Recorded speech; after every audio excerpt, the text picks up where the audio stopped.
면담 환경의 조성입니다. 사실 우리가 대화한다는 게 이게 장소가 굉장히 중요합니다. 장소. 우리가 그냥 일반적으로 사람들 만날 때는 친구들 만나면은 일반 김치찌개 집에서 만나고 삼겹살 집에서 만났는데 내가 호감을 갖고 있는 이성을 만나면 어디로 갑니까? 호텔 같은 데 이런 데 가지 않습니까? 호텔 방을 가는 건 아니고 호텔 커피숍 같은 거라든지 아니면은 좀 더 괜찮은 전망대 있는 전망대 커피숍이라든지 이런 데 가면은 분위기가 좋은 거죠. 뷰도 좋고 아니면 공원 같은 데 이런 데 괜찮은 이런 커피숍을 간다든지 이런 것들인데 면담 환경을 조성하는 게 중요합니다. 그래서 옛날에 요즘은 젊은 사람들 이렇게 이렇게 하나요? 맞선 같은 거 이런 거 보나요? 그렇게 하면은 기본적으로 옷도 좀 깔끔하게 입고 다니고 얼굴 이렇게 옷도 잘 입고 화장도 열심히 하고 여자들도 화장도 열심히 하고 이렇게 가잖아요. 그죠? 또 좋은 장소에 만나고 이런 것들이 사실은 편안한 대화를 하기 위해서 가는 거죠. 그런 것처럼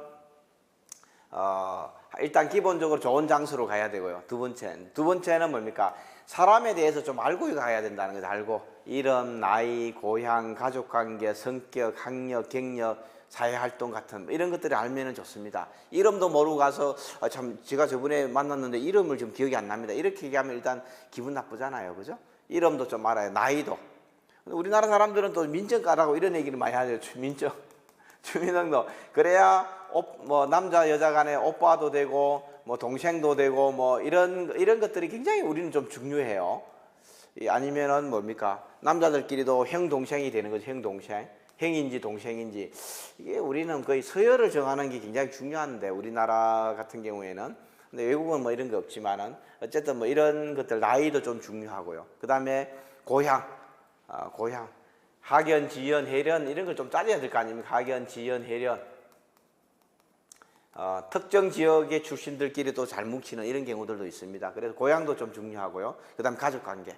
가족관계는 옛날에는 사실 중요 많이 했어요. 왜냐하면은 장남이냐, 장녀냐, 형제자매가 많으냐, 적으냐, 아니면은 독자냐, 이런 것들이 굉장히 좀 중요했어요. 왜냐하면 그게 성격하고 관계 있거든요.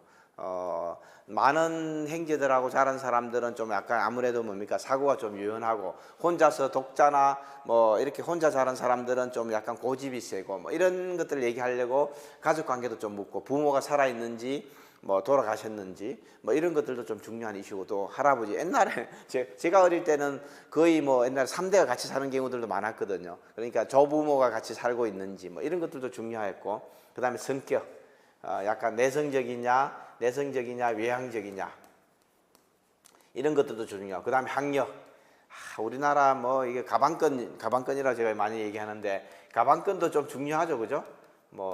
대학을 나왔는지 고등학교를 졸업했는지 아니면 대학원을 졸업했는지 석박사인지 이런 것들도 학력도 좀 중요합니다.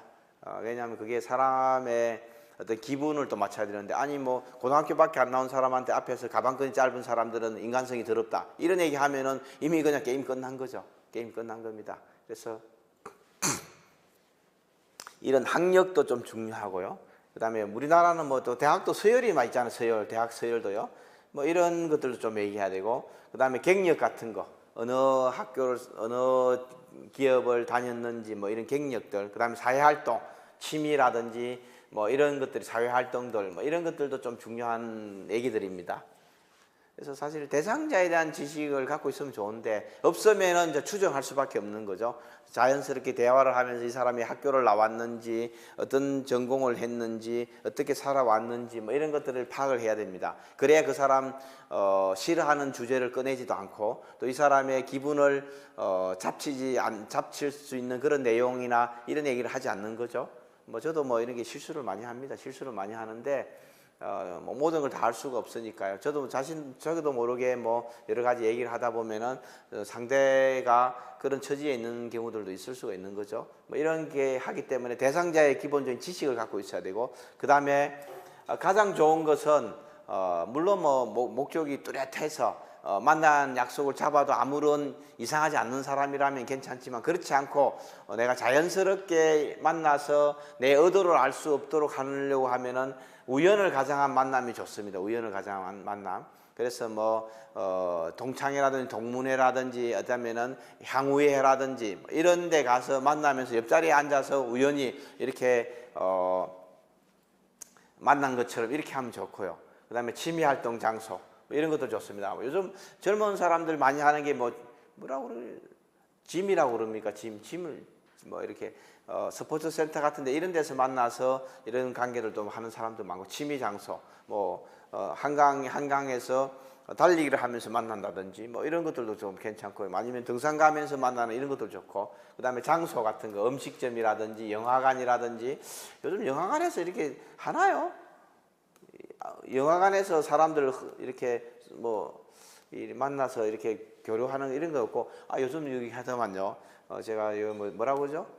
다이소랍니까? 다이소? 요즘 다이소 가가지고 젊은 사람들이 20대가 여자나 남자들한테 번호 따는 게 유행이라고 이렇게 얘기하는데 뭐 제가 지금 그럴 나이는 아니니까 다이소 가고 제가 이 번호 딸 나이는 아니니까 제가 그런 걸 본 적은 없습니다. 저는 다이소를 거의 가지 않으니까 잘 모르는데 이게 좀 한참 또 유행이라고 그러더라고요. 출입 장소, 그 다음에 교우관계, 친구관계, 그 다음에 출퇴근 방향 뭐 이런 것들은 많이 씁니다. 뭐 버스를 같이 계속 같은 버스를 탄다든지 아니면 지하철을 같은 개소를 탄다든지 방향도 계속 같이 가서 몇 분만 옆에서 같이 부딪히고 또 우리나라처럼 이렇게 뭡니까 출퇴근 시간에 지옥철 뭐 이런 경우에는 뭐 자기도 모르게 서로 부딪히고 뭐 밀치고 하다 보면 밟기도 하고 발도 밟기도 하고 뭐 이러면서 미안합니다 이렇게 얘기하고 아니 뭐 괜찮다고 얘기도 하고 뭐 이러면서 또 친해지고 뭐 자연스럽게 교류할 수 있는 그런 경우들이 많거든요. 그래서 출퇴근 방향도 괜찮습니다. 버스나 지하철 대중교통들이 아주 좋습니다.